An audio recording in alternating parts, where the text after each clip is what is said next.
It's no secret that ADHD brains work differently, but when you try to explain ADHD to a partner, often it can be shut down as if you're making an excuse or that you're trying to sidestep responsibility. When from your perspective, you're simply trying to explain how your brain works. In this video, I'm going to break down why this happens and the most common mistake ADHDers make in trying to explain ADHD. And I'm going to talk about what you can do instead. If you're new, I'm Chris. I help fellow ultra-normal brains focus, grow, and get stuff done. So us ADHDers can go through a lot in learning that our brains work differently to what other people call normal. We learn how our brain works, we learn traits and characteristics, and we start to figure ourselves out. As we do that, we start to notice ADHD patterns in our behavior. We start to notice common things that could be related to our ADHD symptoms. And along with that, we can start to notice challenges that we have, like being late, forgetting things, not being motivated to do certain things, general daily challenges of ADHD. And so because of some of the challenges with ADHD, this can trigger our partner and upset our partner. So what can happen is that they feel upset by the situation, and you know that it's ADHD related, so you want to try to get them to understand your perspective. So what happens is you jump in and you try to explain ADHD and how it's related. But in trying to explain ADHD, your partner then thinks that you're trying to make excuses. We try to explain more, thinking different words are going to somehow make it better, but it actually makes it worse. So the way that it ends up is that the situation is not only not resolved, it's actively worse because you feel like your partner isn't taking the time to understand you and your ADHD, and your partner feels the same way, thinking that you're not taking the time to understand them and how they feel. The problem comes from the fact that your partner is trying to point out feelings to you. And when you try to explain ADHD, you're trying to explain it with logic. So there's two different conversations happening at once. So not only have you not resolved the first issue, but you have a new issue on top of that, which is that there's a breakdown in communication. You're having two different conversations.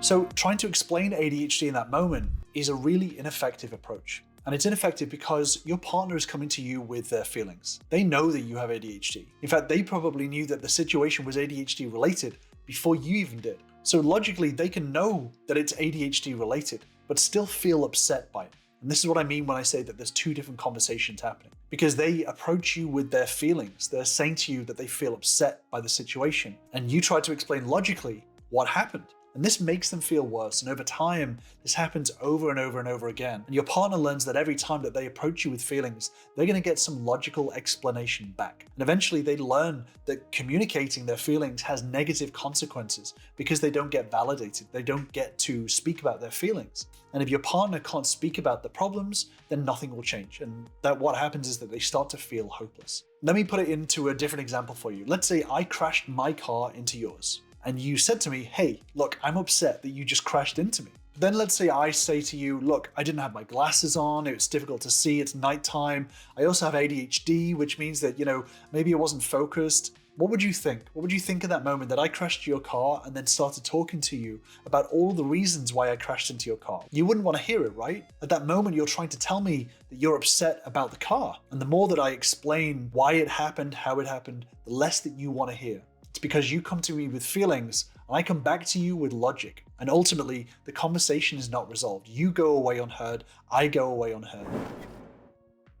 So what can be done? Well, this is all about meeting them where they are. If you think about it on a scale, which is where they are, where you're talking, and where the resolution is. So where they are, they're feeling bad, they're feeling upset, they're feeling frustrated with the situation. And what you're trying to do is you're trying to pull the conversation over to here, which is an explanation. So to them, when they're trying to have a conversation over here and you pull a conversation over here, you're trying to talk logically about explaining why it happened, trying to pull a conversation over to getting to potential solutions, which is over here. So you may be thinking to yourself, does that mean that I should never discuss ADHD? What about me? They should learn to understand ADHD, right? Well, this is not about never talking ADHD. There's time for that. And we can get to that later on. But for now, the conversation needs to be about the feelings. Again, it's about meeting them where they are.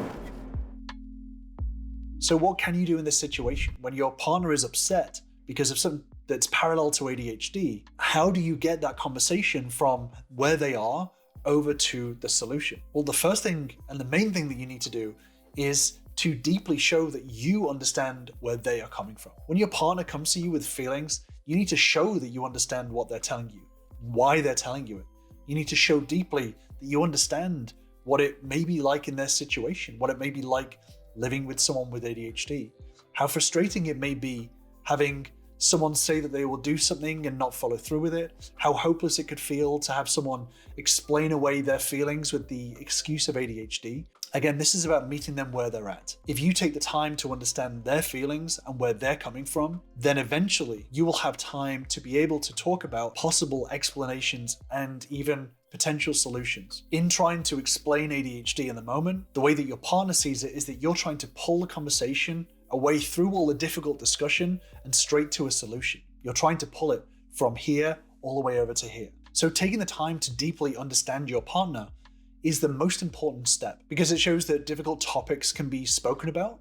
It shows that you're not too proud to admit fault and responsibility for your actions, that you're willing to put your ego aside for the greater good, the good of the team, rather than the good of the individual. It shows that you're not too proud to sit and listen to somebody else's perspective, even if you disagree with it. It shows that you're willing to work towards solutions for both people. You know, at the end of the day, this is a team. If you take the time to deeply understand your partner, then for them, getting to a solution is much, much easier, because you're showing that you can understand all aspects of the problem, not just your own perspective. And then eventually, when you do get to talking about ADHD, they'll be more willing to listen for when you do talk about the way your brain works and the way that you want to explain the situation. So you need to spend the majority of the conversation over on this side. Now, obviously we can't go over everything in detail in one video, but if you do want more ADHD relationship tips, advice, and strategies, then make sure you do subscribe to my newsletter, which I'll link down below. And when you're taking the time to deeply understand your partner and your partner's perspective, this is not something that you can fake. In order to do this and to not fake your way through a conversation, you need to truly take responsibility of your side of the relationship, of your side of the situation. When it comes to relationship problems, it's easy to focus on the idea of what the other person is doing wrong. You know, for example, well, they should have spoken to me in XYZ way, or they should know about ADHD, or they should accommodate me in this way. But if you want someone to be open to hearing your thoughts on ADHD and open to accommodating your ADHD, then you have to take the responsibility to lead the conversation in the right way and create an environment where these things can be discussed without you getting defensive. And that's really, really crucial. You have to take the time to empathize with their side of things, to understand where they're coming from, to understand why they're frustrated, why they're upset, why they're disappointed. It's about listening with an open ear and an open mind, and coming from a place of discovery. The more time that you can spend in a place of discovery, the more you'll be able to show over time that you're capable of being able to understand solutions from all aspects and all sides. So imagine after we had a crash, imagine taking your car to a mechanic. Which mechanic are you going to trust more? One who looks at the car once and says, oh, the transmitter's bust. Or the mechanic that listens to you, explaining your point of view, discusses with an open mind what you're experiencing with the car, how the car drives, etc. And then after listening to you, eventually the mechanic gives their perspective on what they think the problem is. You're going to trust the second mechanic more because they are able to take the time to make it a collaborative effort. So it's only after you've shown deep understanding is it even worth discussing ADHD. So with that being said, when do you take the time to explain ADHD? Well, the conversation doesn't even need to be about ADHD. You can open up the conversation about potential solutions, make it collaborative, share ideas. This is simply about the way your brain works and the way your partner's brain works. So you can even present it in a way of saying, you know, hey, I feel like my brain works this way. It works best with XYZ. So maybe we should try it this way. But what do you think? And present your ideas as ideas rather than hard and fast solutions, because this needs to be a collaborative effort. And what's really crucial is to make sure that you're getting the mutual buy-in on any ideas that are presented. This is a collaboration, and this is something for two people to do, for the team. And remember that this will not happen in one conversation. This takes time to discuss over multiple conversations, so don't rush to solutions. Think of this as an ongoing process of trying new ideas, seeing what works. And if you do want more ADHD relationship tips, then make sure you check out this video here. I'll see you there.